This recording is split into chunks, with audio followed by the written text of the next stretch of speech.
Hello and welcome to another Chit Chat with Cass. For everyone in the United States, I hope you had a great Thanksgiving and hopefully a safe Black Friday with all of those crazy people, out fighting over TVs.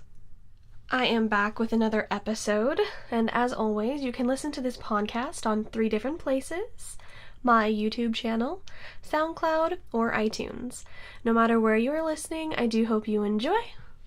Today's topic is about something I've been interested in since childhood, something that started as a hobby and then turned into a profession as well, and that would be photography. Now, I thought about doing this as like a YouTube story time or a video rant or something relating to my YouTube channels, but I thought that this topic was much better suited for a podcast episode, so here we are. So let's talk about photography, being a photographer, my experience, and the good, the bad, and the crazy, of course. Photography, the art or practice of taking and processing photos. Now, some of you may know that I do photography and video work. The two really go hand in hand in a lot of different aspects. Often, when I'm doing a photography job, I'm also filming as well. The two really are just very connected in so many different ways. It's kind of hard to be doing a photo shoot and not filming as well, especially for different events. But before it became like a source of income, it was just a hobby I was interested in. I've always been interested in photography or taking photos ever since I was a child. I have enjoyed taking photographs and taking pictures and seeing the end result of what I could create. I really started taking photos when I was pretty young in elementary school. I liked nature shots and car shows. That was a big one. I would go to different vintage car shows with my family and photograph the old cars. That was kind of the first album of photos I created, was all the different images of the vintage cars, different angles, and looks that I could create with my growing photographer's eye, if you will. From there, it merged into more nature photos, maybe shots of my pets, and before long, it grew and grew until I was trying to take the photos of anything I could. Now, I am old enough that I experienced the art of film, where you did need to think about your shot before you wasted a whole roll of film. My first camera was given to me as a gift, and it took rolls of film, and then you would drop them off to get developed and be super excited to flip through the various photos after picking them up. Of course, I was so young, I was not developing photos myself or anything like that. Today, of course, everything is mostly digital, and you can simply delete the bad pictures or immediately see how your product turned out by flipping through your camera screen. So I'm not sure if my experience, being old enough to be around some forms of film helped me to learn how to set up shots better, plan shots better, or just understand the art a little bit better, not wasting the shot, if you will. Whether or not my experience with film cameras helped me or not, I am glad that my only experience hasn't just been digital art, and that I was taking pictures back before, cell phone cameras were a thing, digital cameras, and whatnot. Today I do a variety of photography: weddings, senior photos, events, family photos, portraits, engagement photos, as well as like nature shots out on my hikes or candid shots throughout my life, just a great variety of different projects within my photography scope. I like doing different types of photo shoots, as doing different things can keep it all very interesting and it doesn't get boring, especially when I'm able to do more artistic or creative photo shoots. Those are a lot of fun for me, and I kind of let my brain go wild with different setups or lighting or post-editing, just different ideas that I kind of create within the images. But all the types of shoots have the pros and the cons, of course, as does every part of every single job. Photography is not exempt from this. Weddings are crazy busy, and you only have one shot to get each and every photo, of course, and these photos are very important. These people are going to look back at these photos, so you want to make sure that they're absolutely fantastic for them and that they have as many shots as they could possibly want. I often tell brides and grooms that I will offer as many photos as I can because I'm always clicking away, kind of like on paparazzi mode, to get them as many photographs as I can throughout the ceremony and reception, because wedding days are such a big thing. That goes for filming a wedding as well. I do that also, and you want to catch every single moment as you can. But I will tell you, the tales of the bridezillas have never happened to me as a photographer, at least. All the brides I've worked with have been super sweet. The problems that I've seen have been from other crazy family members that, want the day to be about them or something. It's always been a crazy family member, never the bride. Senior photos depend on each kid, but often the parents care more than the kids do. Most of the time, a lot of girls, of course, care about how they look for the photos, or, you have to stop and check the hair, check the makeup, depending on the girl, of course, while a lot of other guys just want them to be over, get as many photos as we can, as fast as we can, so that it can be over. Depending on the kid, of course, both can get kind of awkward as well if they're not used to being photographed. So you kind of have to keep it fun, especially like with teenagers if they're kind of over the situation, but the parents want a good photo. Got to make sure and keep that, positive vibes going so that they stay entertained and you do get a good shot for their parents. Events are similar to weddings as well. You only have one chance for each shot or to film a certain moment at the said event. Family photos, I've done a lot of those. Oftentimes with larger groups, you end up having to swap heads around in post-editing. It's so very rare to get one photograph where the whole family group is looking the same way, or it's a good photo of everyone. It happens occasionally, but especially if you want to give them more options, you kind of have to swap some heads around occasionally and do that in post-editing. But oddly enough, I have to edit adults' faces more often than the children. Kids are usually pretty good at looking forward, especially if, you get their attention and things like that. Of course, babies can be a little bit more difficult, but really the adults are the ones I have to edit more often. The adults are either always talking during the photo shoot, and then that gets them in the middle of a word instead of like just smiling or looking at the camera, or they can be looking the wrong direction or focusing on the kids instead of me as I'm taking their photo. So oddly enough, I tend to do a lot of post-editing on adults in big family photos compared to the amount of times I edit the children. Portraits are fun, especially those more artistic ones like I mentioned. Those are some of my favorite ones to do, where I can really just go creative and wild. I don't really have like a specific job for those. Those are really just for me and like an artistic vision I have, if you will, where I can do something that's a little bit, it's not just a standard family photo or a standard senior photo. It is definitely more artsy or darker or whatever my mind happens to be thinking about at that time. So over the years, my friends have been gracious enough to be my models in those little creative adventures, and I think I need to do another one because I'm kind of, aching to do something a little bit more creative soon. But regular portraits are good as well, like kid portraits, especially when the baby or the child can't stop giggling. It's very adorable. And then of course you get to offer the parents like a bunch of just super cute photos for them to remember before their baby starts growing up, of course. Engagement photos are always super interesting to watch the couple's dynamic. As I hide behind the camera, the couple either A, bickers about the shots, or B, wants a million photos of the same pose. Of course, every couple is different, but just as I said, it's kind of interesting to watch that couple's dynamic. There are several things I love about photography and film work. I love getting that good shot. It's such an amazing feeling to look back at a photo or a video shot and just love it. To see how you fully captured the moment. It's one of my favorite things, especially when I'm like editing and looking at a photo and it makes me smile. That's always a good sign when I'm like super proud of a photo shoot that I've done. It's a very amazing feeling, just very, maybe accomplished is the word. You feel very good with the work you've done. And it's also great when the customer loves the work, to see their faces light up as they tell you how much they love each photo or the video you've put together. That's just a bunch of positive vibes right there, and I've always been like that, loving to see my results of whatever picture I've taken, no matter what the medium is, what I'm photographing. It's just always very exciting to see the end result and seeing what other people think of my work.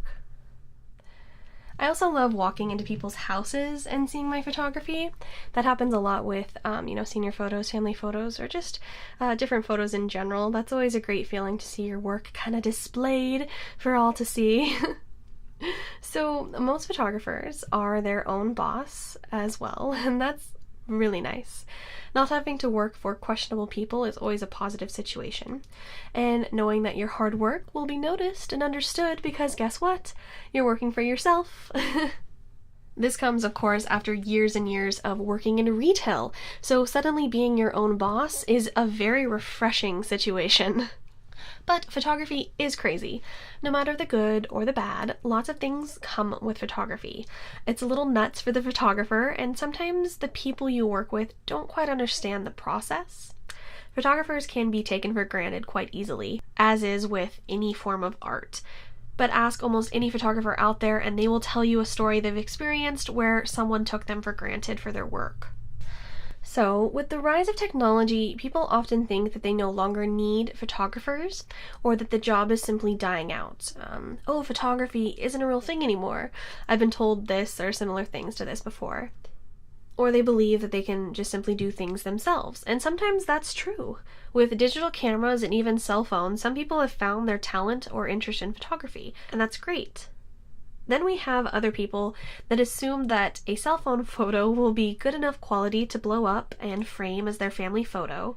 They don't quite understand why the picture is all pixelated, and then I'm asked to fix their blurry or dark cell phone photo and somehow make it a high quality photo, if you will. Explore photography. I think it's something that so many people can love and enjoy. Capturing moments is one of my favorite things about photography. But submitting a pixelated photo to a yearbook crew might not be the best option, Google some options for you or play with some settings, something. Try not to pretend that you know exactly what you're doing and then give attitude when someone tries to help you. Never a good thing, but do whatever you think is best, I suppose. As with most art, people often think they can get photography for free as well. Either they think it's not a real job or they don't take it seriously and take those photographers for granted. Photography is not just pointing and clicking. A lot of work goes into a photo shoot and the editing after. It's a process, and people should be paid for their work. Say it again. People should be paid for their work. Even if they aren't a professional yet, technically, they're still taking photos for you as their hobby or maybe their side job. You should still pay them. And that goes for any art form. Artists that draw or paint, write music, or any form of art. These people should be getting paid for their work. Just because this is like a passion of theirs or a hobby of theirs, this doesn't mean that they shouldn't get paid for all of the hard work that goes in to creating whatever type of art that you are receiving from them. Now, not everyone has the extra money to pay for professional photos, and that's totally understandable. Oftentimes, photographers do have different packages or offers, in a different price range, or newer photographers may charge less. There are options for you. Instead of just assuming that you get everything for free, you should really look into all those options, or, once again, giving attitude to photographers that charge. It's a lot of work. If you don't look into those other options, or at least, try and be nice to the photographer you're talking with, it really just seems like you're being disrespectful, and it's unfortunate how often that happens. I have experienced situations like this before. I'd honestly be shocked if any photographer hadn't experienced something like this. And it's something that can be very difficult for people to understand, paying for art. I understand it, but clearly I make forms of art, so of course I get it. I get that artists want to be paid. I like to have people think of it this way. If you went into a gallery and saw a beautiful painting on the wall, would you assume it's free to take? No, you should probably pay for it. Or you could try and paint it yourself, I guess. But you shouldn't tell the painter to just give it to you for free. Same goes for photos or videos or any types of artwork. I think it's just something that some people don't understand, or they think that it can just be free. Maybe they think it's a much easier process, especially if it's a dedicated photo shoot for, your family or your child or you and your fiance, you know. It's a whole photo shoot. So you have multiple photos, multiple angles, different shots, sometimes outfit changes, and then you have to go back and do edits on those photos and, put all those photos together for you, deliver those photos for you, and in the end, make sure that the person is happy with the products. It is a lot. And hopefully people can start to understand that photography is not just a simple point and click and then the job is done. It's not at all. Thankfully, people are trying to get better, but time will tell with all these things. My process for most photo shoots or filming shoots is basically 3 steps. 1, prep the equipment. Depending on the shoot, you will need to make sure you have batteries charged, of course, extra memory cards on hand, and all the cameras you are using are fully working. So in other words, do test shots. For bigger shoots, I do take multiple cameras with me, so I need to make sure that all of them are properly working and that I understand the shoot that I'm going to go and photograph, so I know what camera I want to use for that specific shoot, of course. 2 is the shoot itself. That will vary depending on what you're shooting, of course, but 1 definitely helps you. If you properly prep for the photo shoot, then you'll have a much easier photo shoot process. You won't have to worry about the batteries dying, or you won't have to worry about the camera not working, or missing a memory card. That prep work is very important. And then once the photo shoot is over is step 3, and that is editing. Now, some jobs require a lot of editing, while others don't need much at all. Maybe some clearing up of blemishes for the person, adding different effects or looks to the photo if requested. That's also going to depend on what type of shoot you're doing. Every job is going to be different. You're not going to edit a family photo the same way that you would, edit a senior photo. And every customer is going to be different on what they want. Do they want touch-ups done to the face for like those blemishes? Do they want different colored adjustments things? Some people really like the photos to all be made in black and white or sepia as well, so they have the color version and the black and white or sepia version as well. Got to give them all those different options. Depending on the job, the process can be nice and quick, or it can be very time-consuming. Another reason you should always respect someone's art, you never know the work and effort that goes into everything behind the scenes. You will find that some photographers don't care for post-editing. They just want the raw photo, and I understand that. I'm not opposed to that either. I do that sometimes as well. But with how tech is these days, I also enjoy the editing process of photos and video. Sometimes it's crazy ideas I have and just to have something different in my portfolio. Or other times it's more basic things like, removing the guy in the background that's photobombing the family photo. Editing can definitely help you there. Or the really detailed requests like, can you remove my daughter's braces from the photo? Yeah, some of them can get pretty intense. But as I said, some photographers don't really like the post-editing thing. I do both, more raw footage and more edited footage. But that's just going to be personal preference for the photographer. Not every photographer you meet is going to be exactly the same. I have a few different cameras as I like to have backups, especially for weddings. Please never take one camera to a wedding. If something goes wrong with that one camera, you don't have a backup. And weddings, as I said, are extremely important. Get all of those photos, capture all of those moments. This last wedding that I did this summer, I had 3 cameras with me. Most of my shooting for photography and film work is done on my Canon 60D. I also shoot my YouTube videos on this camera, and it's probably one of my favorite cameras I've ever owned. I also have a smaller backup Canon as well as a Sony A330. I even have a little older camera that still takes film as well. I should pull that out and do some sort of shoot with it. That would be fun. Sidetrack. I'm mostly self-taught. I did have some people teach me things over the years as I was growing up, but a lot of it was just trial and error. I took a broadcasting class in high school and a photography class in high school, but the broadcasting class was mostly video stuff. And by that point, the photography class was things I already knew. Safe to say I aced that class pretty easily. I haven't taken any college classes, but it's something to think about, even just to further improve all aspects of my photography and video work. Time will tell if that's an option for me. And of course today I'm always using cameras for all of my projects. I'm just more in front of the camera for my YouTube stuff, of course. But the years of photography definitely helped me to create videos and YouTube channels. Because, as I said, they go hand in hand, photography and video work. I've mentioned cell phones, and yes, I know some of them take great photos. The quality looks great, but I will not be using them in any shoots. I have been asked this before, if I use my phone for photo shoots. No. Of course, it's super convenient to grab your phone out and take some pics. That's what almost everyone does. Even I do this for myself, but never on a photo shoot. I find that to be super unprofessional, and I really hope your photographer doesn't do that. Cell phone photos are never going to print or size as well as a photo from an actual camera. But I also carry around my small Canon with me a lot as well, so I have different options when I'm out and about because yes, I'm a bit crazy and I love capturing moments or just having the option of having my camera with me. As I mentioned, that is probably one of my favorite parts of photography or filming, capturing moments and being able to look back at them.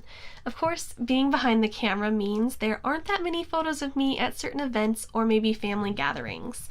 This is the price you pay for being behind the camera, I guess, but I like seeing things through the lens a little bit better maybe, and having all those photos or videos to look back on, years later. It's safe to say that I'm the go-to person for image backups, or hey, last Christmas do you have this? Or such and such years ago at this event did you take pictures? And usually the answer is of course I did. So what are some horror stories I have from photography jobs? I honestly hope that these make you guys laugh because it was kind of hell living through it and very, very stressful. But even I can look back and kind of laugh at these now, really thinking, what is wrong with these people? Being a photographer, you find friends of friends can be the worst of them all. So, first story. I had a cousin of a friend contact me about doing some photos for her personal business. She explained what she was wanting and it sounded great. That was until she added to the end of her message that she would not be paying me at all. Just flat out said she had no interest in paying me for any of my work or any of my photographs. My payment or benefit from doing this particular job was she would allow me to use these photos in my portfolio. Remember everyone, what did we say about making sure you don't treat your photographer like shit? Well, don't do that. I of course told her no, and she didn't quite understand the problem. I would have been doing not only one, but several different photo shoots for her, all for free. Because in her eyes, allowing me to use my own photos in my portfolio was payment enough. And her business wasn't exactly a photographer's dream. Sure, it would be good for a commercial standpoint, and the photos would help her with her website and so on, but it wasn't exactly going to be earning me an outstanding award for pictures of her lobby. Alright, story 2. Another great thing about being your own boss is you don't have to give in to really annoying customers. My years in retail were for that, and they tore at my soul, so I'm not doing that anymore. So I had this person talk to me about a photography job, had these ideas and was explaining them to me. But I quickly realized that they were wanting me to create some images and videos for them using copyrighted content for their company. So I explained this and how copyright works and that we could not use these specific images and copyright for the company project. Well, they didn't understand that and continued to explain it to me over and over again. It's like, no, I understand. I really understand what you're saying. You just don't have to keep telling me. We're not stealing someone's copyrighted images. The emails went back and forth until I told them I wouldn't be able to work on this project for them. It wasn't a job I was interested in. And since they weren't understanding that I wasn't going to illegally steal someone's copyrighted content for them, I just tried to move on from this customer. So I heard nothing but silence after that. No reply or anything. So I moved on to other work, other customers, other photo shoots. only to run into them a few months later and have them ask why I didn't start their project. I've been told I'm very patient with people. Once again, I think my years in retail did this to me, but come on. So I once again had to explain that we could not use the copyrighted content for their project. We couldn't even purchase the rights to this content. We could not use it. And that I had replied to them, saying I wouldn't be able to work on this project. So no, I was not just ignoring them. Once again, being my own boss, I can say that. I don't have to do a project for you, especially an illegal one. They agreed, but it is still brought up from time to time. I don't know if they still think I'm going to do this project or if they're just not listening to me, but no, once again, I'm not stealing copyrighted images for your company's project. Story 3 is a mixture of a few stories, but just some main points. When you hire a photographer and tell them what they are shooting, don't suddenly change the shoot. Don't suddenly add more people or parts to the shoot. And please, for the love of God, show up on time. I once was traveling a few hours away for a specific shoot, only to find out on the way that I was shooting not one shoot and person, but 2 different shoots for 2 people. No one informed me of this. Apparently they didn't think that this was information the photographer should know. I have no idea what's wrong with people. Luckily, I had backup equipment because I do tend to go prepared for shoots, prep all of my equipment. But seriously, just don't do that. Just openly explain what the photo shoot is or what the job is that you hired them for. Also, show up to the damn shoot. If we make an appointment for this time at this place, please actually be ready at that time. The daylight is fading away, and I'm not bringing my ring light outside in a park because you arrived late. Story 4. I was doing this shoot, and I worked with one of the worst people I've ever had to photograph. Now, she wasn't paying for this shoot or didn't even know me. She was just involved in the shoot in general, but she wasn't directly connected to the customer, if you will. She didn't understand the process of stand still and smile at the camera. She kind of acted like she needed a hair and makeup crew to get ready or something. And this wasn't a fancy photo shoot. This was like one of the most basic photo shoots I've ever done.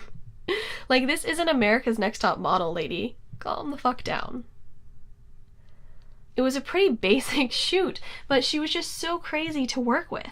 Wouldn't stand still, insisted on seeing every photo I took, and then complaining that my screen on my camera was too small.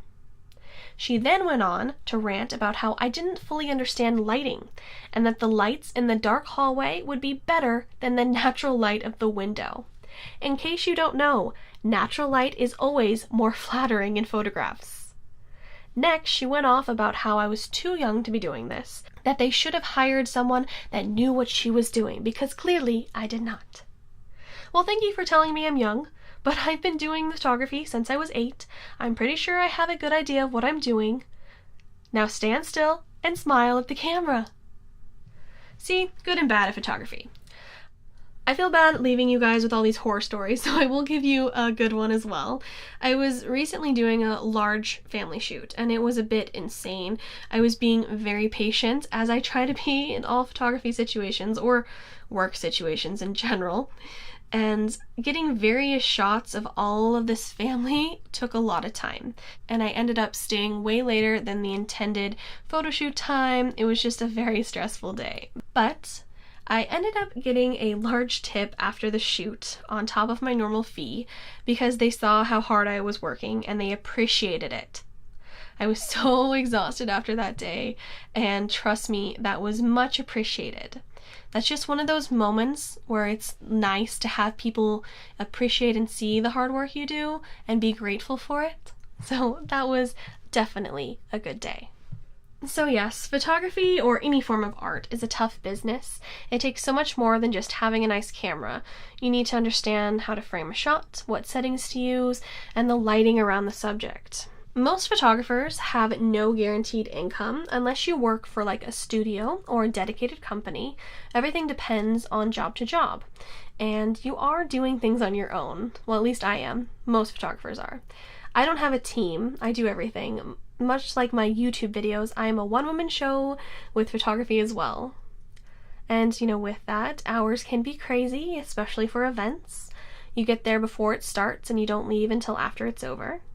Or waiting for those group shots can be very time-consuming. Location depends on the shoot itself. But I do happen to love the freedom and flexibility that also comes with being a photographer. I have worked with other photographers as well and had both good and bad experiences with that. Some have been great, and when I was still growing and learning things, they taught me some pretty cool things about photography. I recently shot a wedding with another photographer and he was great.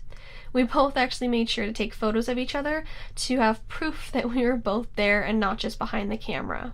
But then you also have ones that don't care to work with you, or they just treat you like shit because they can. This can be because of my age, if they think I'm too young, or the messed up ones have been because of my gender. Gotta love that sexism. Pretty sure being female doesn't impair me from taking great photos, asshole. Or, getting your work stolen by another photographer is always super fun. In any artistic job, you have the risk of someone stealing your work or ripping you off. It just happens, and preventing it really comes with time and knowledge. When I was younger, I got ripped off a lot, and it honestly turned me off photography for a few years. I had just bad experience after bad experience. I was young, and people were so rude to me. I was just treated like shit. I just didn't want to do it anymore. I had lost that passion for doing it. So I stopped doing photo shoots and really focused on video work instead. That way it was similar to what I loved, but it wasn't quite, having to do photo shoots for people. So I just focused on the video, the filming, editing, and that side of things. But it was probably a good thing that I did take a break from just photos and learned more about video and filming and editing and whatnot, because then I started a little channel called Calming Escape, and here we are. I did have this interesting experience with another photographer, well, kind of. I had some friends ask me to re-edit a shoot they did because the lighting was so crazy, so I had to readjust some of these photos for them and even switch some of the faces around because things just didn't look right. I'm too nice sometimes. So yes, photography has good and bad moments, as does most jobs or even most hobbies. You get the people that are like, hey, we just shot 200 photos yesterday, are they ready yet? Or the people that want their photos to be done in the worst possible lighting, and my soul dies a little with each click. And of course, the common question when I'm going anywhere, hey Cassie, do you want to bring your camera? I love it and I hate it. I want to go and enjoy myself. I don't want to always be working, but I get it. Let's capture the moment, and as I said, I love doing that, so I'll ignore the idea that I shouldn't be working at a family function and take some awesome photos instead. So I hope you guys enjoyed this little insight into my photography experience and some do's and don'ts when working with a photographer or anyone based in the artwork. Maybe my stories were so silly you thought they were funny. Humans are crazy, and they drive me nuts sometimes, if I'm being honest. Maybe I'll just go out and hike every trail in the Pacific Northwest and photograph all that. No more humans, but, most of my jobs include humans, so what am I gonna do? Thanks so much for listening, guys. As always, if you have any topics you would like me to discuss on this podcast, be sure to let me know. Thanks for listening, and I will catch you in the next Chit Chat with Cass.